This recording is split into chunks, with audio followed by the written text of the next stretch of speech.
4.1, the ordinary Taupo Airport Authority Committee meeting on the 18th of February. Any points of clarification on the airport meeting? Happy to move that. Councillor Rankin, seconded by Councillor Jollins. All those in favour, please say aye. Against, carried.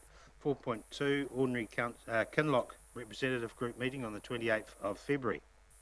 Points of clarification on those minutes. Yeah. Moved by Councillor Jollins, seconded by Councillor Rankin. All those in favour, please say aye. Against, carried. 4.3, ordinary Audit and Risk Committee meeting on the 11th of March 2019. And there's a recommendation there, is there? Yeah. So the recommendation goes to an item on the agenda, isn't it? So do we approve? We don't approve that recommendation now, do we? Or? Yeah. Okay. So you need to consider it. Consider it now. Okay.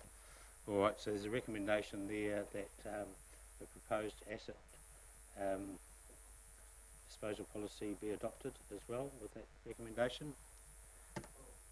Happy to move Councillor Hickling, seconded by Councillor Stewart. All those in favour, please say aye.